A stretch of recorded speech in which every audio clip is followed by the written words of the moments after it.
Tuhan sertamu. Dan sertamu juga. Inilah Injil Yesus Kristus menurut Santo Markus. Dimuliakanlah Tuhan. Suatu hari datanglah kepada Yesus beberapa orang Saduki yang berpendapat bahwa tidak ada kebangkitan.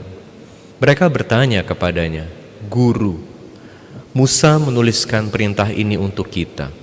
Jika seseorang yang mempunyai saudara laki-laki mati dengan meninggalkan seorang istri, tetapi tidak meninggalkan anak, saudaranya harus kawin dengan istrinya itu dan membangkitkan keturunan bagi saudaranya.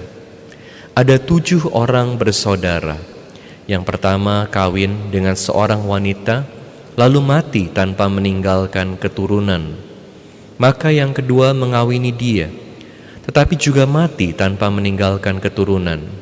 Demikian juga yang ketiga, dan begitulah seterusnya, ketujuh-tujuhnya tidak meninggalkan keturunan. Akhirnya wanita itu pun mati. Pada hari kebangkitan, bila mana mereka bangkit, siapakah yang menjadi suami wanita itu? Sebab ketujuh-tujuhnya telah beristrikan dia." Jawab Yesus kepada mereka, "Kalian sesat, justru karena kalian tidak mengerti kitab suci maupun kuasa Allah. Sebab di masa kebangkitan orang mati, orang tidak kawin atau dikawinkan. Mereka hidup seperti malaikat di surga.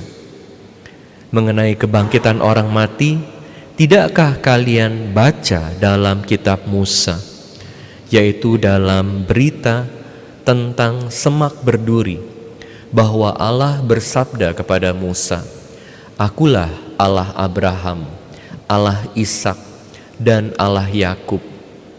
Allah bukanlah Allah orang mati, melainkan Allah orang hidup. Kamu benar-benar sesat." Demikianlah Injil Tuhan. Terpujilah Kristus. Saudara-saudari sekalian terkasih dalam Kristus, dalam Injil hari ini kita mendengar percakapan antara Yesus dan orang Saduki. Orang Saduki ini punya satu kepercayaan bahwa tidak ada kebangkitan. Jadi kita melihat, dikatakan dalam Injil ini, bagaimana Yesus mengatakan bahwa mereka adalah orang-orang yang sesat. Hari ini kita diingatkan bahwa kebangkitan ini ada. Hidup sesudah kematian ada. Dan ini adalah salah satu ajaran iman yang paling penting buat kita orang-orang Katolik. Bisa kita bayangkan bagaimana jadinya hidup kita kalau tidak ada kebangkitan, kalau tidak ada hidup kekal. Jadi sesudah meninggal ya habis, tidak ada hidup kekal. Bagaimana kita bisa percaya? Karena ini adalah ajaran yang sangat penting dan tentu sangat berpengaruh dalam hidup kita. Kalau kita hidup dengan kepercayaan yang mendalam, ada hidup kekal, ada kebangkitan, kita jadi lebih tenang gak? Pasti. Kita jadi bisa menghadapi kematian atau tidak? Pasti. Kita juga jadi punya pengharapan gak? Bahwa hidup ini bukan gak ada artinya, hanya sekedar di dunia aja, tapi ada hidup yang jauh lebih baik daripada hidup di dunia ini. Pasti. Apalagi kalau udah ada tambah umur, ya, tambah udah merasa, aduh, gimana nih ya, hidupku di dunia sebentar lagi, ya, akan berakhir. Dan semua orang pada akhirnya hidupnya di dunia akan berakhir. Bagaimana kita menjalani hidup kalau kita tidak percaya pada kehidupan kekal? Nah, Jadi kita mesti buat apa supaya tidak sesat? Injil hari ini mengatakan, kenapa orang-orang Saduki ini jadi sesat? Mereka tidak mengerti kitab suci.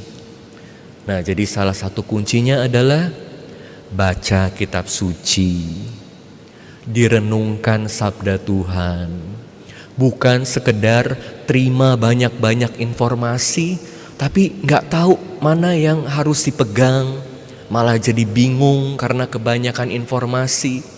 Tapi coba apa yang sudah didengar dari kitab suci, apa yang dibaca, coba direnungkan lebih dalam lagi. Bukan hanya sekedar dengar, renungkan, sehingga sabda Tuhan bisa bergaung dalam hati kita. Dan Yesus juga katakan, kalian sesat karena kalian tidak mengerti kuasa Allah. Nah, kalau sudah mendengarkan dengan baik kitab suci, mencoba mengerti, diresapkan, kita juga perlu mohon berkat Tuhan supaya kita bisa mengalami kuasa Allah dalam hidup kita. Dan dengan demikian kita juga bisa bertumbuh dalam hubungan kita dengan Allah, dan kita menyadari bahwa hidup di dunia ini bukan hanya soal aku aja, tapi aku dan Allah yang lebih berkuasa dalam hidup, Allah yang berkuasa atas hidupku, Allah juga yang mengatur hidupku lebih besar daripada sekedar apa yang aku bisa lakukan. Semoga dengan demikian apa yang dikatakan dalam bait pengantar Injil sungguh menjadi bagian penting dari hidup kita, dari kepercayaan hidup kita, dan menjadi terang dari setiap langkah hidup kita. Akulah kebangkitan dan kehidupan. Barang siapa percaya kepadaku tak akan mati.